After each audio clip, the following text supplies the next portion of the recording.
Did Russia accidentally just give us some insight into their force structure in Ukraine? I'm Paul, U.S. Army combat veteran. It's April 20th, 2023. This is your daily Ukraine update. Let's get into it. Okay, obviously, 420, woo, if you're into that. I'm not cool enough to be, but maybe some of you guys are. Let's take a look at the control map.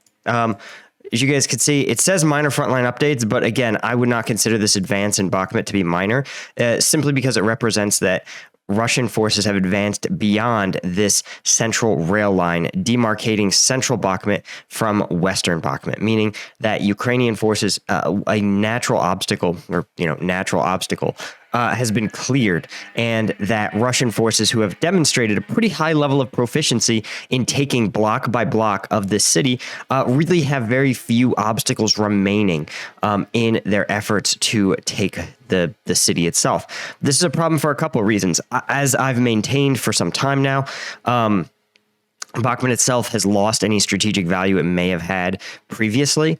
But the most important thing that it does is pin down top tier Wagner forces and top tier airborne forces in one location. But if this battle wraps up, you're going to start to see Russia reallocate those forces, and you don't want Russia to reallocate them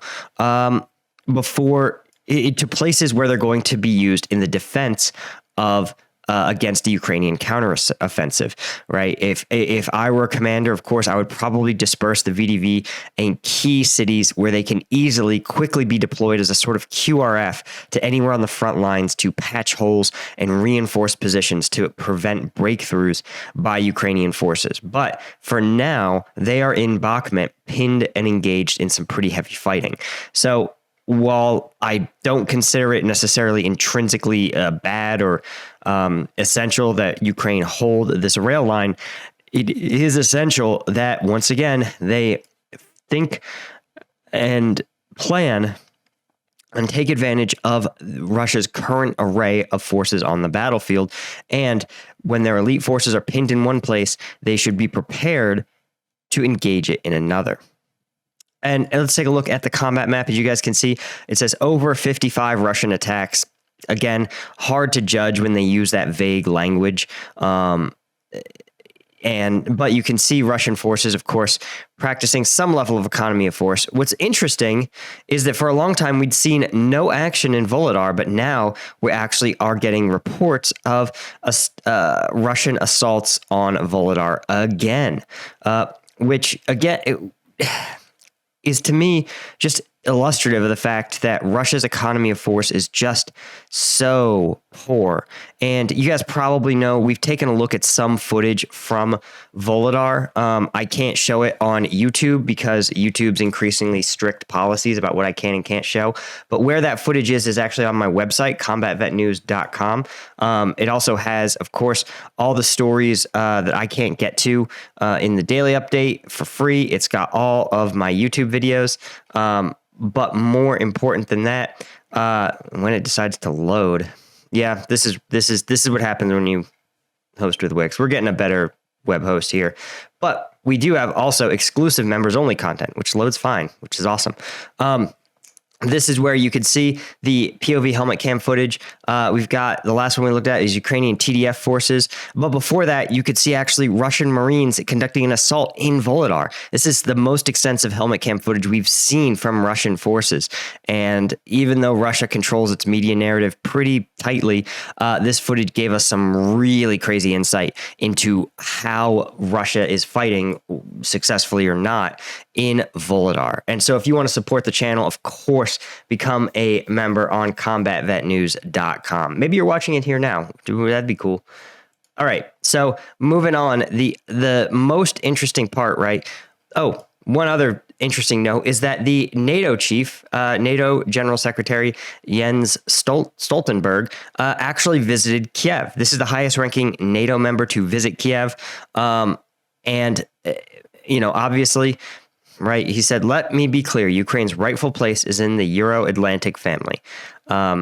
Said Ukraine's rightful place is in NATO. That's some bold statements. I'm actually surprised he would be that forward, since NATO's position up until this point and NATO's legal position is always that any European nation has the right to join NATO. Ukraine, as a European nation, has the right to join NATO, and no other country can bully or coerce an independent sovereign state to join or not join NATO.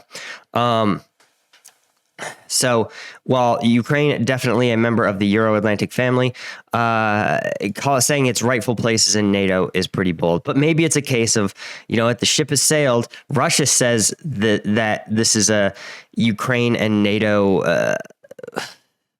Russia's current narrative in the war is that it's a proxy war of Russia versus NATO, which it's not, or rather, it is. If this were a proxy war, it would look a lot different. Now, I'll say that. But again, you're talking about a NATO support program, but mostly it's just should be seen as symbolic of NATO's support for Ukraine, despite it being a non-member state. Of course, you also, when we take a look, this is that I thought was the most insightful reporting I'd heard, was that the Kremlin, right, we talked about this, Putin visited Russian-occupied southern Ukraine, and it referred to him visiting the Dnieper group of forces. And this is why I love these intelligence updates, because they point out this is the first references to the existence of the Dnieper group of forces. Russia uses the term group of forces in a specific way, sort of like how we would say a brigade combat team or a task force. It means something specific in their doctrine, and it means a large task-organized operational formation. Task-organized is a term that refers to a NATO doctrine. It's a purpose-built task. Again, we would call it a task force. So, just like your, Call of Duty things, or even at the company level, sometimes I would stand up task forces. Not usually. Usually, it is a little too. They're a little longer serving than that. I think I jokingly called them task forces, but the point is that you can have these groups of forces that are brought together to achieve a specific mission. And what's interesting is that early in the invasion, Russian forces were organized into their home military districts. The Western and Central group of forces were not in Western and Central Ukraine. They were from Western and Central Russia, right? And so the fact that there's now this Dnieper group of forces, one, it may also reflect it says, okay, the UK says it's that the force organization has evolved probably due to heavy losses. The DGF's mission is likely to defend the southern sector of the occupied zone, which encompasses the Dnieper River.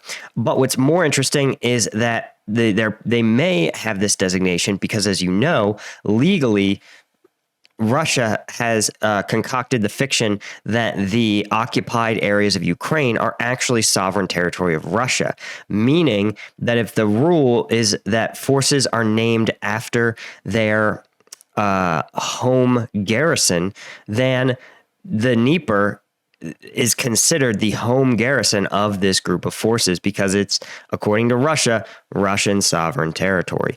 So again, a little bit of some interesting insight there into how these folks operate and the sort of the Russian legal fiction that underpins their illegal occupation of Ukraine. So anyway, guys, as always, thank you so much to our lieutenant tier members of combatvetnews.com. You guys are the ones who really make this whole thing possible. I can't thank you guys enough, but I can thank more our colonel tier members who just literally out of their generosity are supporting the channel to the maximum extent possible. I really appreciate you guys. I appreciate everybody that watches, and I'll see you in the next one.